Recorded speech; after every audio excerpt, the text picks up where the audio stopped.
अस्सलाम वालेकुम की हाल है। उम्मीद करना सारे ठीक होंगे। मैं ਤੁਹਾਡਾ ਆਪਣਾ ਪੰਜਾਬੀ ਮੁੰਡੇ ਵਾਲਾ ਤੇ ਅੱਜ ਦਾ ਜਿਹੜਾ ਨਵਾਂ ਵਲੌਗ ਮਜ਼ੇਦਾਰ ਸਟਾਰਟ ਕਰਨੇ ਆ। ਸ਼ਾਮ ਦਾ ਟਾਈਮ ਸੀ, ਅਸੀਂ ਚੱਲੇ ਅੱਜ ਮਹਿੰਦੀ ਤੇ। ਇੰਗਲੈਂਡ ਚੋਂ ਅੱਜ ਆਇਆ ਮੁੰਡਾ ਤੇ ਅਸੀਂ ਆ ਚੱਲੇ ਮਹਿੰਦੀ ਤੇ ਤਿਆਰ ਸ਼ਿਆਰ ਹੋ ਕੇ ਚੰਗੀ ਤਰ੍ਹਾਂ VIP ਕੱਪੜੇ ਛਪਰੇ ਪਾ ਕੇ ਬੂਟਨ ਸ਼ੂਟਨ ਹੋ ਕੇ ਤੇ ਅਸੀਂ ਜਿਹੜਾ ਨਾ ਚੱਲੇ ਮਹਿੰਦੀ ਤੇ ਘਰੋਂ ਅਸੀਂ ਰਵਾਨਾ ਹੋ ਗਏ ਸਾਂ।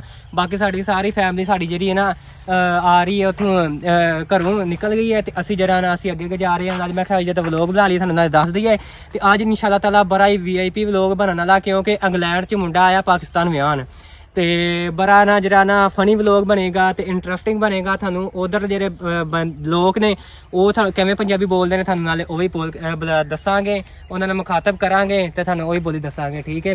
ਤੇ ਬਾਕੀ ਅਸੀਂ ਪਿੰਡ ਨੂੰ ਰਵਾਨਾ ਹੋ ਗਏ ਹਾਂ। ਮੈਂ ਤੇ ਅਲੀ ਪਹਿਲੋਂ ਜਾ ਰਹੇ ਹਾਂ। ਅਸੀਂ ਅੱਜ ਦਾ ਵਲੌਗ ਸਟਾਰਟ ਕਰ ਲਈ। ਜਿਹੜੇ ਦੋਸਤਾਂ ਨੇ ਮੇਰੇ ਚੈਨਲ ਪੰਜਾਬੀ ਮੁੰਡੇ ਨੇ ਸਬਸਕ੍ਰਾਈਬ ਨਹੀਂ ਕੀਤਾ ਸਬਸਕ੍ਰਾਈਬ ਕਰ ਲੈਣ ਤੇ ਬੁਲਾ ਅਸੀਂ ਅੱਜ ਦਾ ਮਜ਼ੇਦਾਰ ਵੀਡੀਓ ਕਰਨੇ ਆ ਸ਼ੁਰੂ।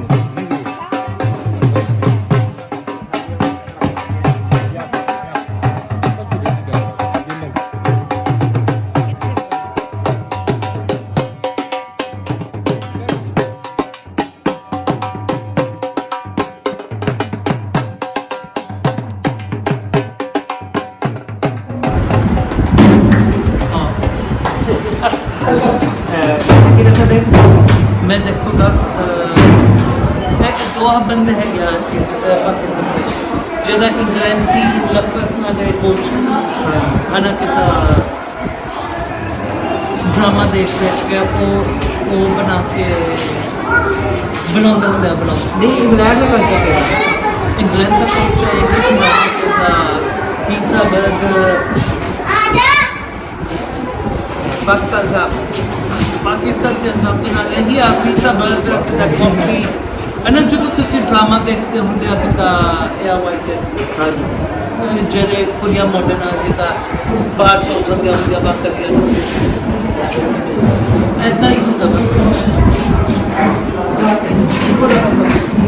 मतलब कोच थोड़ा जो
ऐसा दिखा दो यार।